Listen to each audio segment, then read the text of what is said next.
E aí, quando a gente fala que o crime está em toda a estrutura do Estado, o crime conseguiu estar em toda a estrutura do Estado. E vai cobrar a fatura. Ô, Lula, pô, você deixou o Cláudio Castro agir, meu? Você deixou o Cláudio Castro tocar o terror no crime lá no Rio de Janeiro, pô? A fatura vai chegando, né? Houve essa informação na voz de Wellington Barros.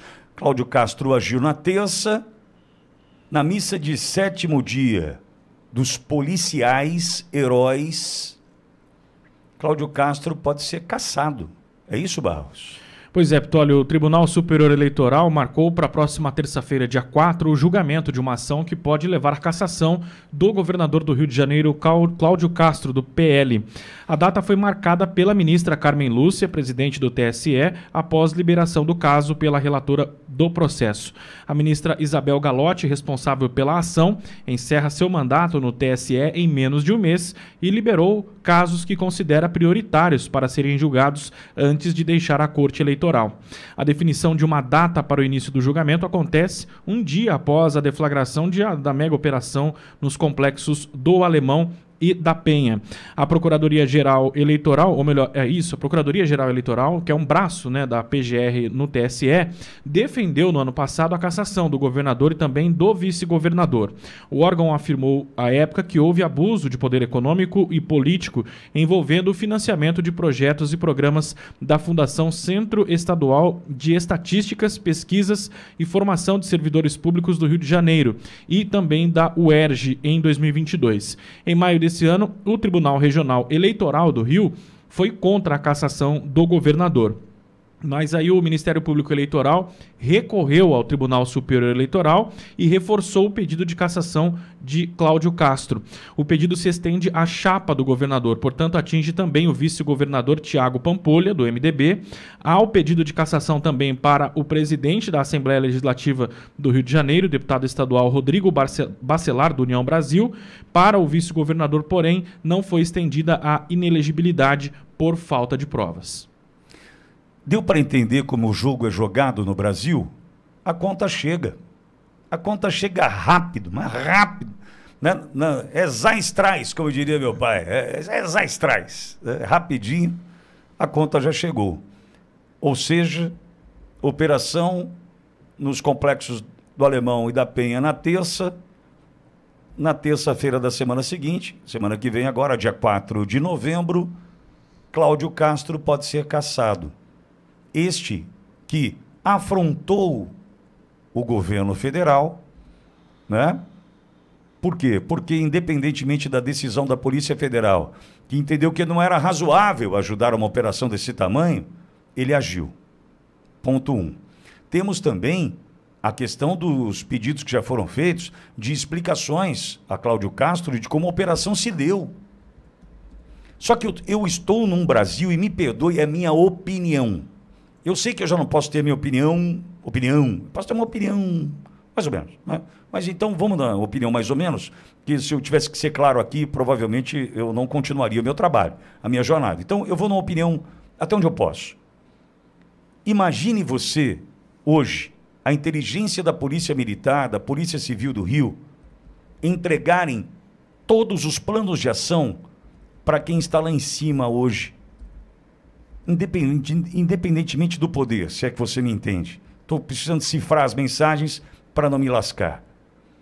Você entregaria hoje planos de ação da Polícia do Rio para autoridades federais, independentemente do poder, se é que você me entende? Eu não entregaria. Eu não entregaria. E não é que eu não entregaria, faria isso à revelia. Não. Por desconfiança. Eu não consigo acreditar. Por quê? Se eu pegasse a DPF, a 635, que a gente chama de DPF da favela, né? Do Fachin, que o Leandro citou há pouco, que não deixa policial subir o morro, não pode usar helicóptero, agora tem esse projeto, né? Não pode usar não sei o quê, mas os criminosos podem. Mas o Fachin determinou que polícia só pode né, cumprir mandados, busca, apreensão, prisão, operação, informando 10 órgãos, salvo engano. Até a Secretaria Municipal de Saúde do Rio precisa ser informada de operação policial em Morro. Amigo, o crime está na estrutura do Estado, como eu já acabei de dizer. Essa fatura chega. Estão querendo caçar o Cláudio Castro. Já entendemos, chegou rápido a fatura, né? No dia seguinte a fatura chegou. Já entendemos. Mas imagine você o seguinte: na estrutura do Estado no Rio, já diria o filme Tropa de Elite, não é verdade? Imagine dentro da Secretaria de Saúde. Deve ter alguém ali infiltrado, é claro, infelizmente, a gente pode concluir. Olha, o governo precisa informar a operação na comunidade, no morro. O Doca, é o chefão, né, agora. O Doca, vai ter uma operação aí amanhã, tá? Informaram aqui agora a secretaria, é isso aí. Quem determinou que isso acontecesse dessa forma foi o Supremo Tribunal Federal, na DPF 635, amigo. Fachin, presidente do Supremo Tribunal Federal. Confiar em quem, Leandro? Exatamente, Pitória. Isso aí é notório. Hoje todos nós sabemos que, infelizmente, nós temos aí as estruturas do Estado, as inúmeras estruturas do Estado, inclusive, principalmente hoje, em âmbito federal, que elas estão, sim, sendo ou coordenadas, estão aparelhadas, sim, pelo narcoterrorismo. E essa burocracia criada pelo Fachin, exigindo que inúmeros órgãos federais, estaduais ou municipais sejam notificados antes de qualquer operação, é exatamente para que este crime organizado, para que os narcoterroristas sejam avisados previamente de que aquela operação vai acontecer e assim se preparar, empreender fuga, enfim, isso acontece, não é à toa. Olha que interessante que vimos nessas prisões que ocorreram, ou aqueles narcoterroristas que, enfim, confrontaram a polícia e tiveram o CPF cancelado, inúmeros de outros estados. Inclusive, vários aqui da Bahia, né, estão no Rio de Janeiro. Porque o que acontece? Veja como é que funciona essa situação. Aqui na Bahia, os narcoterroristas, né, ligados a facções, e muitas vezes, quando estão sendo aqui procurados pela polícia, as operações são realizadas, a polícia aqui no estado da Bahia, ela quer prender, eu falo da tropa, não falo do governo, né, tenta fazer o seu trabalho. O que acontece? Óbvio que as informações acabam vazando, porque a parte política e ideológica aqui do PT facilita a vida desses criminosos. Eles vão para onde? Eles saem, conseguem sair aqui do estado e foram aí para o Rio de Janeiro. Da mesma forma se opera aí no Rio de Janeiro essa situação, se deixar vazar essas informações. Então tudo que esse aparelhamento, né, deseja é ter esse controle total sobre as operações das forças de segurança, para que elas percam o seu objetivo. Ou seja, o objetivo que seria, combater a criminalidade, não vai acontecer mais. O que pode acontecer, inclusive, eu vou dar um exemplo prático, Pitória, prático aqui, para que a sociedade brasileira tenha ciência do que o governo Lula quer fazer no Brasil. É utilizar, inclusive, as forças de segurança para proteger criminoso. Quem duvidar disso, eu dou um exemplo aqui agora. Que usar as forças de segurança para proteger os faccionados. Aonde isso pode acontecer, Leandro? Já acontece em algum lugar? Acontece aqui na Bahia, e eu não estou inventando. O governo Lula mandou para a Bahia, aqui para o extremo sul do estado, do nosso estado aqui, a Força Nacional, Pitoli. Não foi para proteger a sociedade, não. Não foi para proteger os produtores, não. Foi para proteger os faccionados.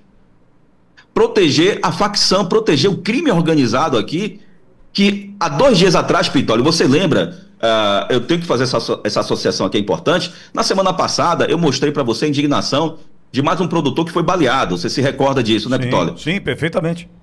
Há 2 dias atrás, sabe o que aconteceu? Um pai e um filho agora foi assassinado. Eu contei na Auriverde, o Matheus Bonfim participou conosco contando dessa história da invasão de propriedades do extremo sul da Bahia por parte de indígenas e falsos indígenas fortemente armados que mataram pai e filho, produtores rurais. Pai e filho, outro foi baleado, está em estado grave ainda, passou por cirurgia, baleado na cabeça.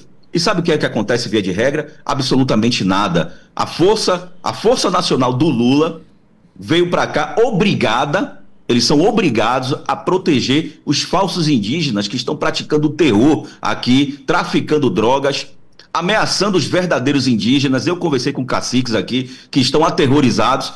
É isso que acontece, a narrativa está aí. A imprensa vendida a esse sistema noticia para o resto do Estado que são indígenas, que estão buscando aí os seus direitos ancestrais. Ou seja, é todo um aparelhamento. E esse modelo que eles implementaram aqui na Bahia, que eles querem, sem sombra de dúvidas, levar para todo o Brasil. É utilizar as forças de segurança. Por isso, inclusive, esse projeto do governo Lula de concentração de poder sobre as forças de segurança, que é para servir aos interesses da esquerda, servir aos interesses...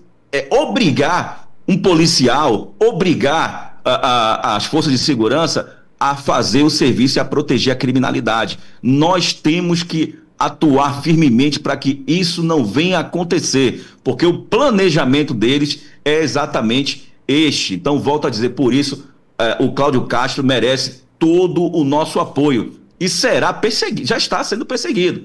O sistema vai tentar derrubar o governador do Rio de Janeiro, porque o Cláudio Castro, ele agiu de uma maneira tal que abalou esse sistema. Eles não esperavam que tamanho resultado e com total êxito, não esperavam. Agora, claro, rapidamente, sem disfarçar, estão reagindo aí para tentar derrubar o governador. Então é importante que a sociedade fique atenta. Se avançar esse modelo que o Lula quer para o Brasil, infelizmente, podemos chegar num ponto sem retorno em que a sociedade brasileira vai ficar refém desses narcoterroristas que decapitam pessoas, que raspam cabeça de mulheres, que espancam e torturam cidadão comum, que impõem regras dentro das comunidades, das favelas, das periferias, com pagamento de pedágio, com estupro de inocentes. Aqui na Bahia, assim como no Rio de Janeiro e outros lugares, esses membros de facções estupram meninas.